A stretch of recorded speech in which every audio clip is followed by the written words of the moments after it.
D'accord. Concernant les questions, pour ceux qui ne pourront pas parler dans le micro, vous pouvez les écrire dans le chat et je vais les reporter aux consultants. Merci beaucoup. D'accord. Je pense que certains vont lever la main parce que l'outil le permet. Dès qu'ils vont lever la main, tu pourras leur réactiver le micro de façon spécifique pour qu'ils puissent se prononcer de façon audible, quoi. Il n'y a pas de problème. D'accord. Merci. Merci. Oui, je crois qu'il y a une question dans le groupe de discussion. Oui, je vous écoute. Monsieur Abdoulaye Fomba. Monsieur Fomba du Mali. Il dit, Monsieur le consultant, lors d'une évaluation, s'il se trouve qu'une entreprise a fourni de faux documents, où est-ce que l'autorité contractante doit attraper cette entreprise? 1. L'autorité de régulation des marchés publics au pays. 2. Dans un tribunal administratif. 3. Auprès du bailleur. La seule question, Monsieur Fomba? Oui, c'est la seule question. D'accord. Je réponds immédiatement ou vous envoyez d'autres questions avant que je réponde. Je vous écoute, hein. Moi, je me soumets à ce que vous décidez. Je réponds immédiatement? Oui, bon, je suppose que vous pouvez répondre immédiatement parce que, bon, pour l'instant, c'est la seule question. Merci beaucoup, Monsieur Fomba. Et Fomba, que je connais bien, qui est au Mali, dans une administration justement qui s'occupe de la vérification au niveau de la présidence. Et, effectivement, bon, le mot attraper l'entreprise, c'est pas. L'objectif, ce n'est pas d'aller attraper une entreprise. Je comprends bien ce que vous mettez autour. Mais ici, le mot épinglé est même encore plus élégant. Donc ici, lorsque vous formulez cette plainte-là à l'endroit pour une entreprise qui a été responsable quand même et coupable de faux documents présentés, vous plaignez au niveau de l'autorité de régulation, qui aujourd'hui, rassurez-vous, elle-même peut s'auto-saisir. D'après vos dispositions, l'ARMP, selon le cas, ça dépend du nom qu'on lui a donné au niveau des pays, certains pays l'appellent l'autorité de régulation de la commande publique parce qu'ils ont intégré aujourd'hui des aspects PPP. Et c'est l'entité aujourd'hui qui gère les listes noires dans vos pays. Donc, les listes d'exclusion au plan national sont gérées par la RMP, donc c'est l'entité qui reçoit cette plainte-là. Donc, vous, en tant qu'autorité contractante, vous saisissez la RMP de votre pays. Maintenant, lorsque c'est sur des ressources internationales, même lorsque vous écrivez au bailleur de fonds pour saisir le bailleur de fonds, il ne va faire que suivre la gestion de la plainte avec vous. Le bailleur de fonds n'est pas responsable du traitement de la plainte. Il n'est même pas responsable de la passation des marchés. Il est juste dans un rôle fiduciaire qui lui permet de délivrer des avis de non-objection dans le cadre d'un contrôle soit a priori, soit a posteriori selon les cas. Donc ici, l'autorité habilitée à recevoir au plan national, c'est bien l'autorité de régulation de votre pays selon le nom qu'on lui donne. J'espère que j'ai pu répondre de façon claire à votre question. Bon, pour M. Abdoulaye Fomba, je crois que c'est bon parce qu'il a dit oui. Donc, il y a M. Adjibi qui a levé la main. Donc, je vais lui activer son micro pour qu'il puisse poser sa question. Merci. Ok, merci. Bonjour à tous et à toutes. Merci à Kibo pour cette brillante présentation.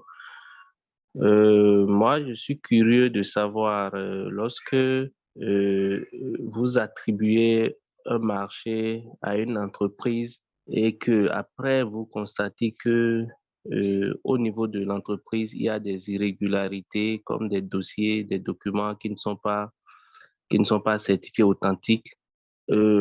Quelle est la disposition à prendre après? Est-ce que l'entreprise rembourse les frais qui étaient déjà mis à sa disposition pour le travail ou je suis curieux de savoir les dispositions à prendre en termes de sanctions par rapport à l'entreprise qui s'est adonnée à ces genres d'actes. Merci. Merci beaucoup, M. Adjibi. Déjà, la première chose que je vais vous dire, c'est que ce scénario que vous venez de présenter là est justement celui qu'il faut éviter. Vous convenez avec moi que c'est un scénario de légiste, ça. Vous ne devrez pas agir en tant que légiste, mais en tant que médecin. En tant que médecin et faire même de la chimioprophylaxie. Il faut agir en amont, suffisamment en amont. Et c'est pour cela que je vous ai présenté, je vous ai lancé cette alerte-là. Mais si cela arrivait, quoique désagréable, vous vous retrouvez donc dans une exécution avec une entreprise. Et c'est après l'attribution, en pleine exécution, que vous vous rendez compte qu'il y avait des faux documents qui ont été fournis, ces documents-là qui ne sont pas du tout authentiques. Là, vous avez deux options. La première option, c'est que l'entreprise est en train de réaliser correctement les activités. Parce que n'oubliez pas, elle peut déposer de faux documents et bien réaliser la prestation. Hein. Très bien la réaliser en plus, conformément aux clauses et correctement. Premier cas de figure. Et le deuxième cas de figure, c'est que vous vous retrouvez avec une entreprise qui est défaillante.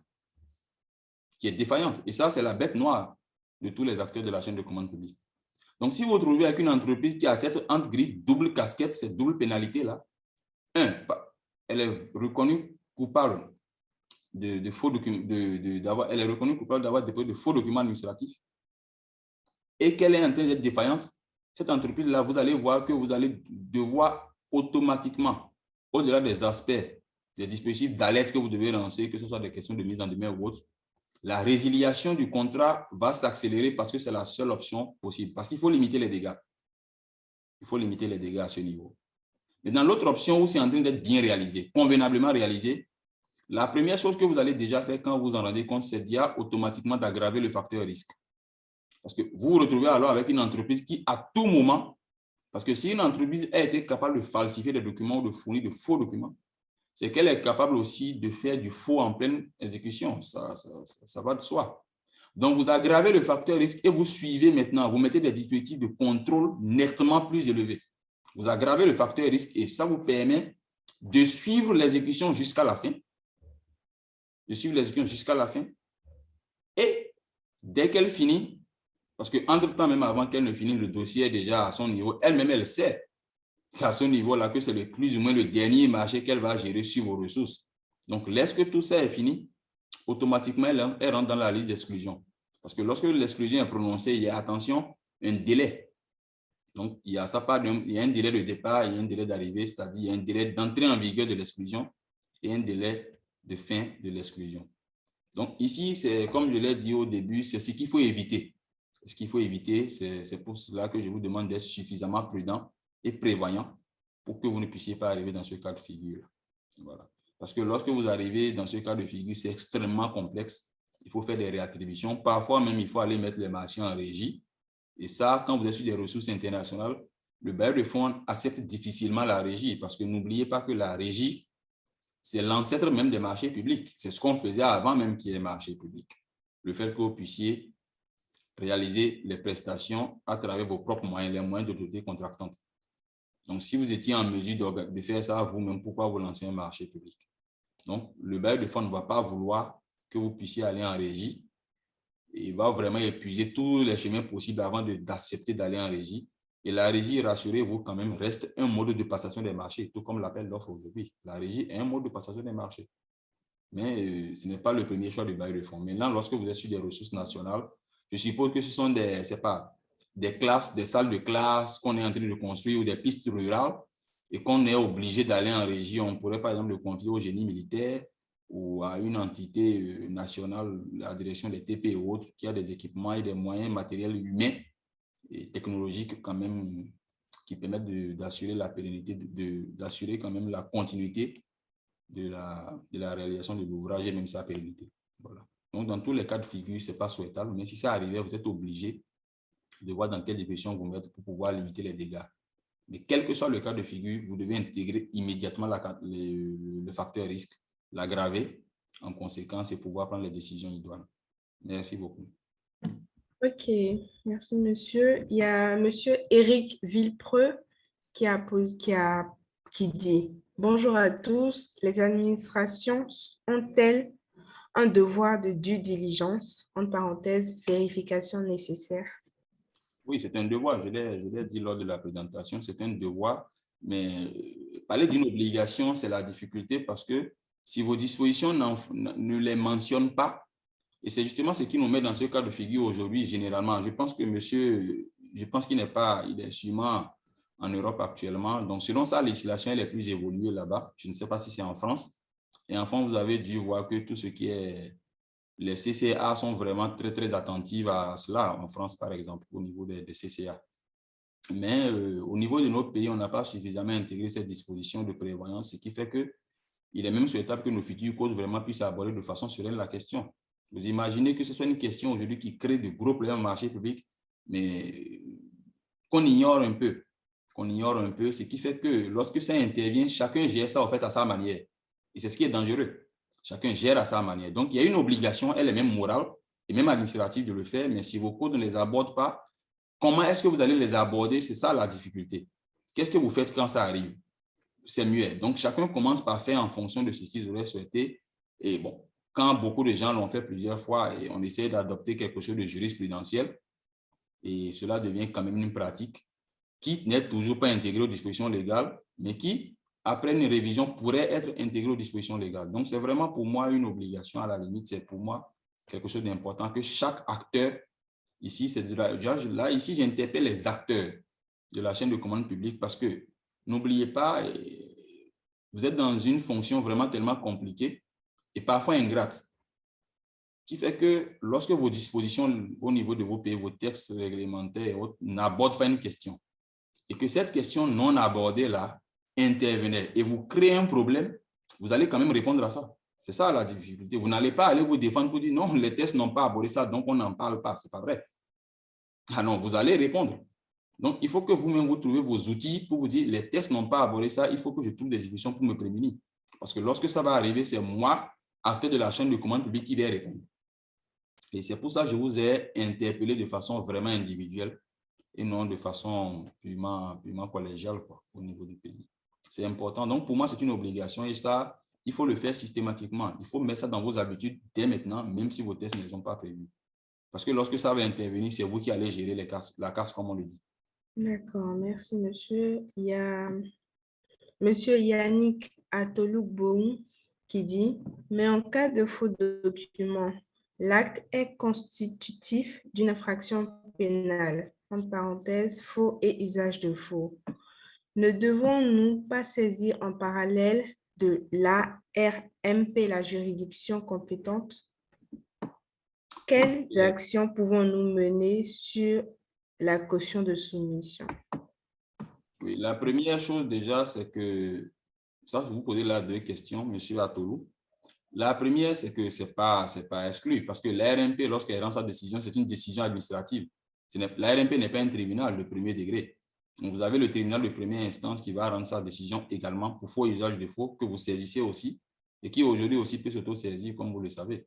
Mais l'ARMP, c'est la première entité qui permet quand même, je l'avais abordé lors de la question de M. Fomba, c'est parce que l'ARMP est l'autorité aujourd'hui qui est gestionnaire de la liste d'exclusion au niveau des marchés publics d'un pays. C'est la seule entité aujourd'hui au plan national qui gère la liste d'exclusion. Voilà. Mais le tribunal administratif aussi, le tribunal aussi est en mesure de prendre ces dispositions-là. Donc, vous allez avoir des sanctions administratives et aussi des sanctions pénales au niveau des entreprises, de cette entreprise-là. Elle va payer d'amende. Parfois, il y a des dirigeants même d'entreprises qu'on met en prison. Oui, il y a des dirigeants d'entreprise. Parce que parfois, ces exclusions-là ne ciblent pas seulement l'entreprise, mais des dirigeants d'entreprise. Donc, ça peut cibler des personnes physiques aussi, qui sont responsables de cela. Voilà. Donc, il n'y a absolument aucun problème là-dessus. C'est même quelque chose que je conseille également. Parce que d'ailleurs, dans vos dossiers d'appel à concurrents, si vous allez regarder au niveau de vos dispositions, c'est prévu. En cas de litige qui vous saisissez, donc certains litiges qui naissent là, suite à une plainte, donc vous pouvez servir le tribunal de première instance. Il n'y a pas de problème pour ça. Donc, mais là, cela va créer une sanction pénale. Il n'y a pas de problème. Maintenant, la question de caution de soumission. Bon, je suppose que vous parlez là encore de son nom plus élégant, garantie de soumission. La garantie de soumission, n'oubliez pas qu'elle court toujours. Mais je l'ai souvent, elle court, sa validité, elle a une validité qui court de la date de limite de dépôt des soumissions, et qui va jusqu'à la date de signature du contrat. Donc, dès que vous signez le contrat, la garantie de soumission est automatiquement éteinte et remplacée automatiquement par la garantie de bonne exécution. Donc, cette garantie de soumission-là, vous pouvez la saisir. Il n'y a absolument aucun problème parce qu'il faut voir déjà au niveau de vos modèles de garantie dans vos dossiers parce que les entreprises prennent vos modèles de garantie pour les remettre au niveau de leur banque. Et la première question, c'est qu'il faut éviter aussi, parce que ce que vous avez abordé pose un problème de recevabilité aussi de la garantie et de capacité d'appel de la garantie. Si on vous fournit une garantie d'une banque qui n'est pas dans votre espace et qui n'a pas de correspondant, vous aurez du mal à appeler la garantie. On vous fournit par exemple la garantie d'une banque qui n'est pas dans votre espace, qui n'a même pas de correspondant, c'est compliqué. Aujourd'hui, je suppose qu'une entreprise marocaine, je dis n'importe quoi, soumissionne pour un marché public au Bénin et vous remet une garantie de la BMCE. Il n'y a pas de problème parce que la BMCE, son correspondant, c'est la Bank of Africa que vous avez. Donc, il faut vraiment veiller à ce que vous ayez des questions de recevabilité, de garantie, de correspondance. Et l'autre chose, c'est la validité de la garantie. Je n'ai cessé de rappeler cela dans mes interventions vidéo parce que quand vous avez une garantie de soumission de 120 jours, la validité de la garantie doit être 30 jours supérieure. Parce que si jamais vous ne mettez pas cela, l'entreprise va se taire. Et elle va venir vous fournir une garantie de 120 jours avec validité de 120 jours. Le problème, c'est qu'elle peut peut-être gagner des marchés ailleurs parce que les entreprises sont généralement sur plusieurs soumissions. Si elle se rend compte à un moment donné que vous, votre marché ne l'arrange plus, qu'est-ce qu'elle va faire? Elle est consciente qu'elle va perdre sa portion de sa garantie de soumission si elle se retire. C'est clair. C'est une des premières dispositions qui sont dans le formulaire de garantie que vous envoyez au niveau des banques pour que les banques puissent se conformer. Mais à côté de ça, si jamais elle se rend compte que vous n'avez pas été attentif à ça, elle va l'utiliser contre vous. Qu'est-ce qu'elle va faire? Elle sait que cela va s'éteindre avant la signature. Donc, elle va se taire à attendre 2 jours avant l'expiration du délai de garantie, c'est-à-dire du délai d'expiration de la garantie, notamment à 118 jours. Une garantie qui fait 120 jours, elle va attendre 118e jour, elle attend. Elle vous dit qu'elle n'est plus en mesure de signer le marché parce qu'elle n'a plus les moyens, tout ça, pour faire tout ça. Elle se retire et vous invite à saisir sa garantie de soumission. Mais en rigolant, parce qu'elle sait que vous ne pouvez jamais réaliser la garantie en 2 jours. Parce que le temps pour vous d'aller appeler la garantie, elle expire dans 2 jours. Vous ne pouvez pas l'appeler. Ce n'est pas possible. Donc là, vous avez une double perte. Une entreprise qui se retire, ça vous crée des dommages, et une garantie que vous ne pouvez même pas encore prendre, que vous ne pouvez même pas saisir. Donc, il faut vraiment veiller à toutes ces dispositions-là. Et dans vos formulaires au niveau des garanties, il faut suffisamment intégrer toutes les dispositions pour vous permettre d'appeler la garantie de façon réglementaire. Parce que la garantie aujourd'hui de soumission, vous pouvez l'appeler, vous l'appelez sans avoir besoin de l'entreprise. Elle est appelable à première demande. Donc, c'est juste l'autorité contractante qui dit à la banque, je saisis la garantie, je la réalise, et l'entreprise ne peut pas piper. Bon.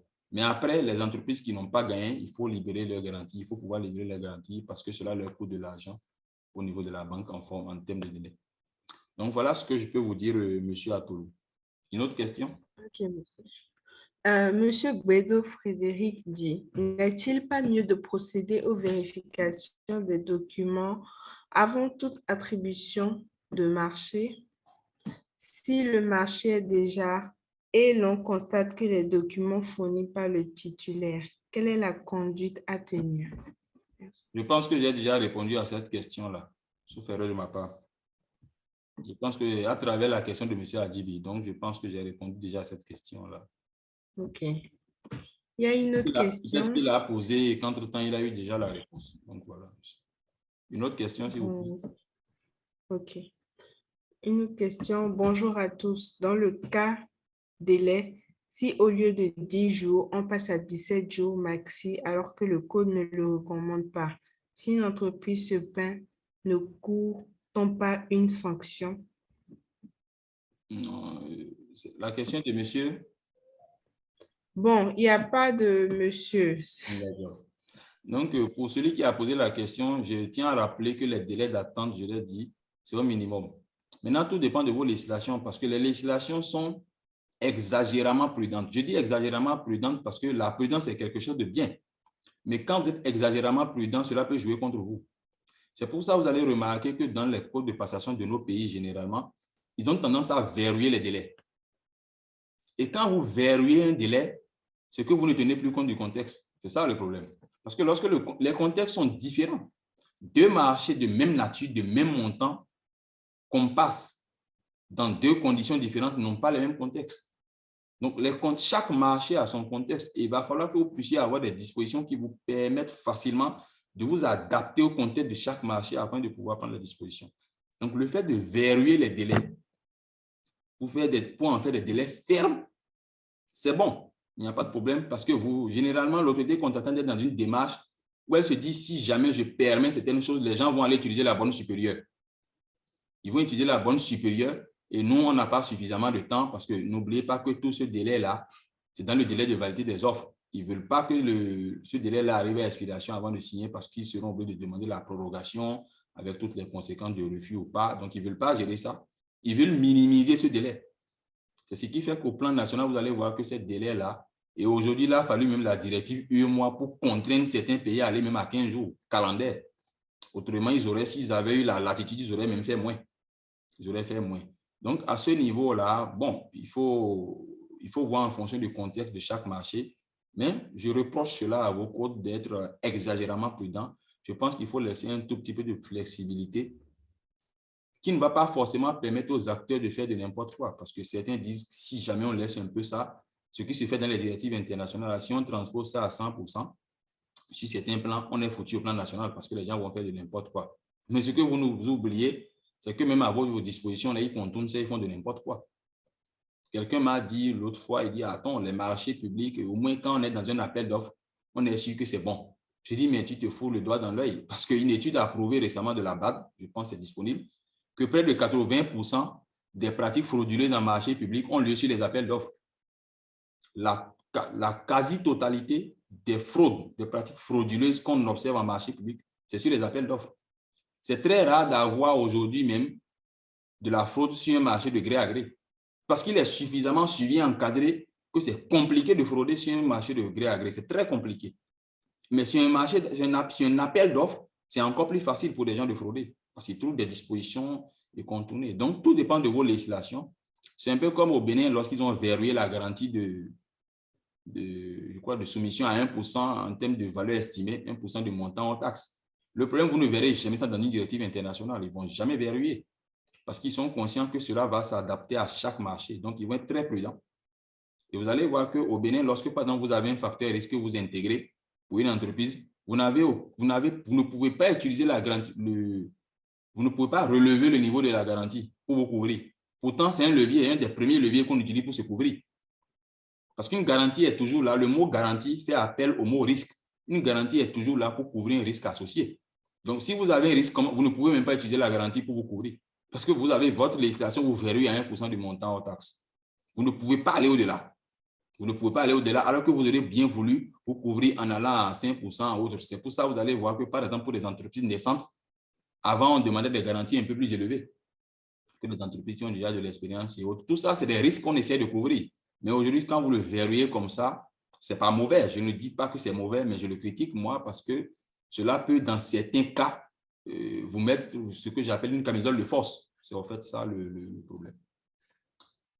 J'espère que la personne a pu quand même avoir une réponse satisfaisante par rapport à ce qu'il attendait. Il y a M. Si qui a posé une question dans la discussion. Il dit, comment se passe la résiliation d'un marché quand l'achat se rend compte que le titulaire est défaillant? Il a écrit, je veux dire assez. Je veux dire assez, c'est ça? Oui. Assez, je suppose qu'il veut dire autorité contractante. Hein? D'accord. Oui. Donc, la défense, bon, ça, c'est une question technique qui, il faut l'avouer, n'a rien à voir avec le thème qu'on est en train de faire, d'animer ici. Mais ça, c'est une question purement technique. Et comment se fait la réattribution? La réattribution, déjà, la première chose qu'il faut faire, c'est de passer au deuxième. Parce que vous avez fait la première attribution sur un rapport d'analyse. Et il y avait un classement, un premier, un deuxième.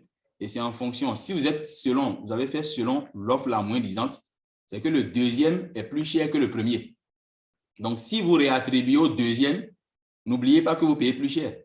Déjà, vous gérez la conséquence du fait que vous avez résilié un contrat. Je ne connais pas une seule autorité contractante, un seul acteur de la chaîne de commande publique qui a envie d'aller à la résiliation. Aucun ne veut aller à ça. C'est un cas de force majeure pour eux. Ils ne veulent pas aller à ça. Mais quand ils sont contraints, la résiliation, n'oubliez pas, ça vous oblige à aller faire un rapport d'analyse révisé. Mais le problème de la résiliation, c'est que ça va vous créer plusieurs problèmes. Le premier, je pense que je l'ai dit plusieurs fois en formation. Le tout premier, c'est que n'oubliez pas que la deuxième, celle que vous allez prendre deuxième classée, là, moins disante, parmi celles qui sont techniquement conformes, elle était plus chère. C'est justement pour ça qu'elle est deuxième. Donc, il y a un gap déjà en termes de ressources financières qu'il faut compléter. Parce que l'autre était à 1 milliard. Maintenant, le deuxième, il est à 1,2 milliard. Donc, ça vous fait 200 millions. Premier problème. Deuxième problème, c'est qu'il faut aller voir, est-ce que la première entreprise qui est défaillante avait déjà fait des choses? Est-ce qu'elle avait déjà commencé par... Parce que la défaillance, c'est est-ce qu'elle n'avait rien fait ou est-ce qu'elle a déjà fait des choses? Est-ce qu'elle a déjà commencé des travaux, mais jusqu'à peut-être fait 5-10% des travaux, elle n'a plus rien fait. Donc, ça veut dire quoi? Que ce qui a été fait comme travaux là, il faut déjà retirer ça du montant des 200 millions là, de gap là. Mais là encore, il y a un autre problème que ça va poser, c'est la question de responsabilité de l'ouvrage.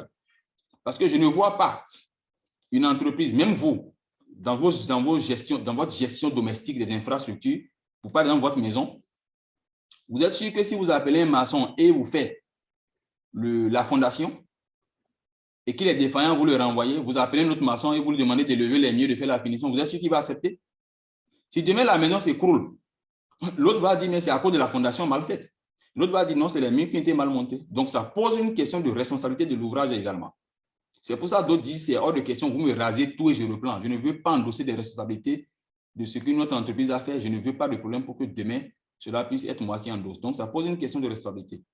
L'autre chose, c'est que n'oubliez pas qu'au moment où vous arrivez à la réattribution, vous êtes obligé de réattribuer, vous n'êtes plus dans le délai de validité des offres. Donc, l'offre de l'entreprise que vous êtes en train de vouloir prendre en deuxième, là, elle n'est plus valide en ce moment. Son offre n'est plus valide, ne l'oubliez pas. Donc, il faudrait déjà même qu'elle vous confirme son offre. Et généralement, qu'elle sait que vous venez d'une réattribution, elle est au courant. Hein.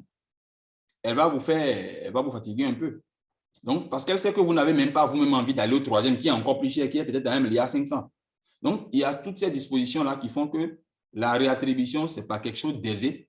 Moi, j'ai déjà eu à conduire des processus de réattribution sur des marchés dans plusieurs pays, mais ce n'est pas facile.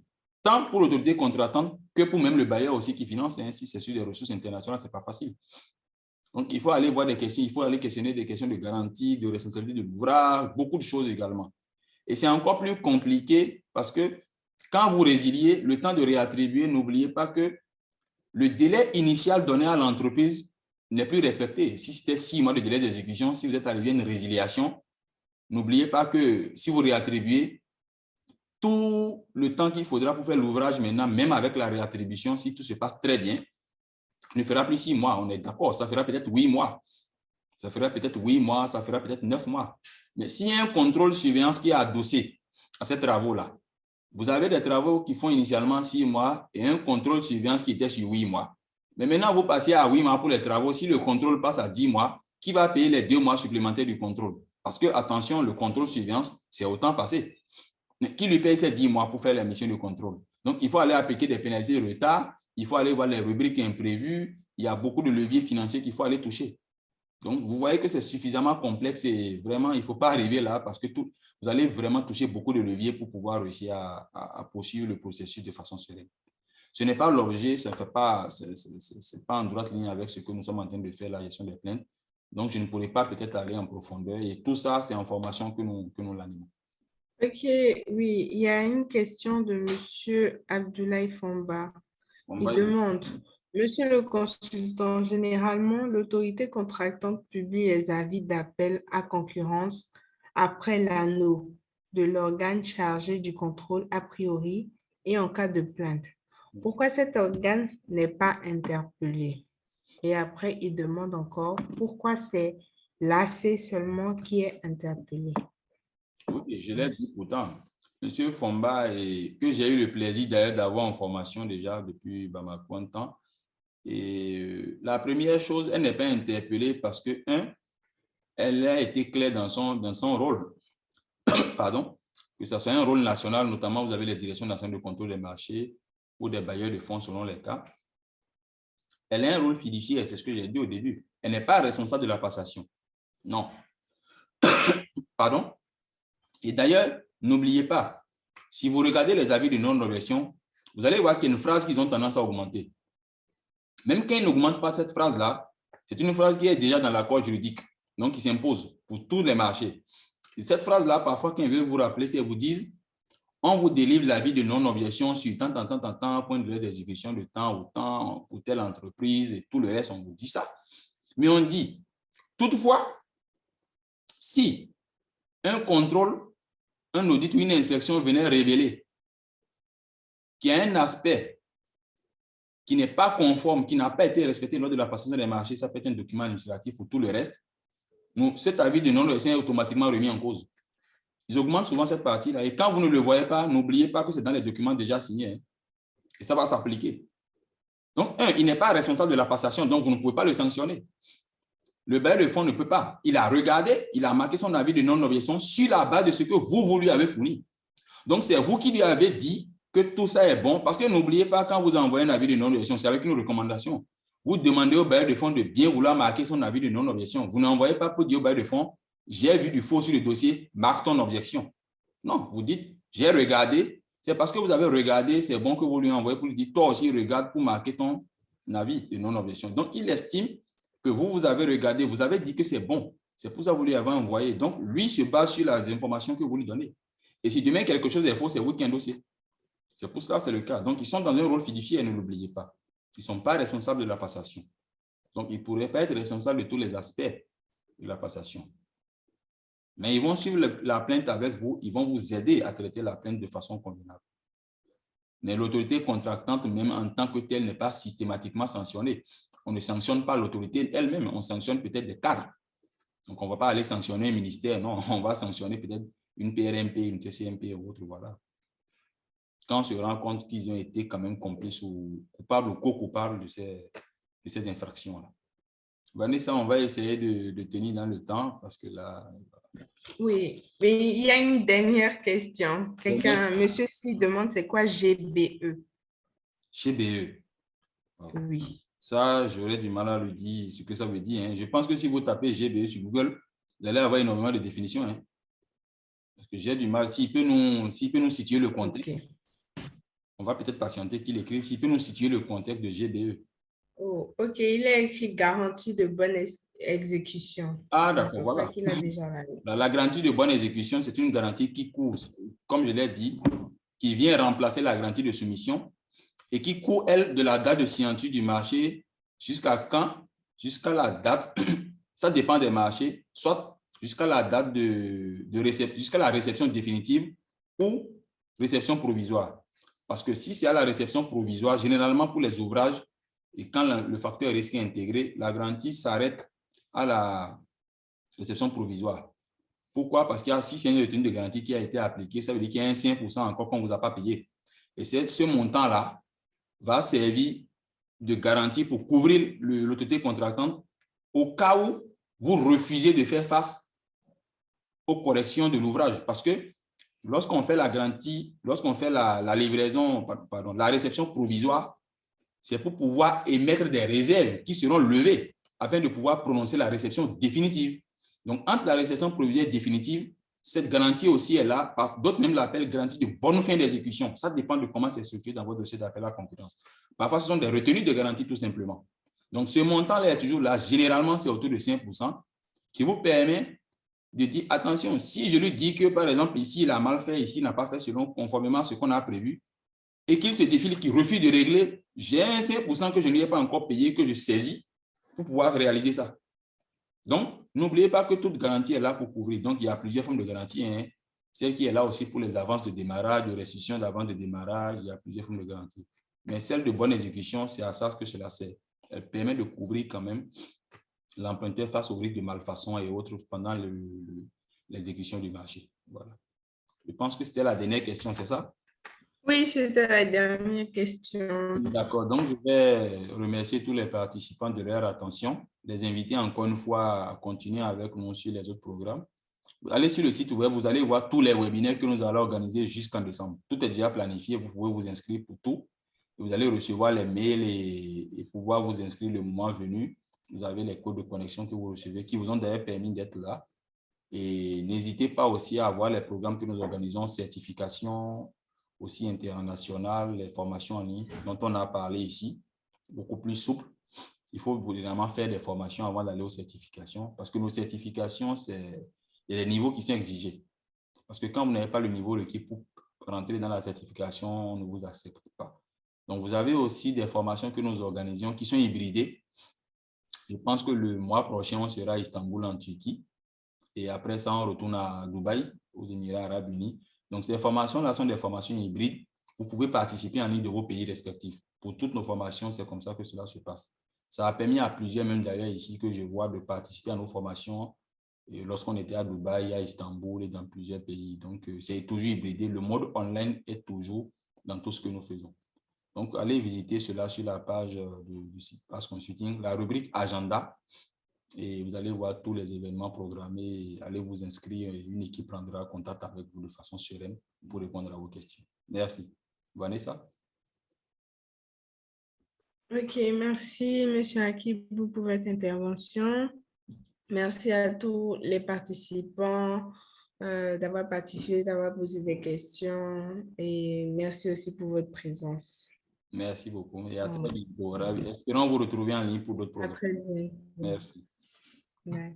Merci beaucoup à tous. N'hésitez pas à vous abonner au compte YouTube de BAS Consulting et cliquez la cloche de notification pour ne pas rater nos prochaines vidéos.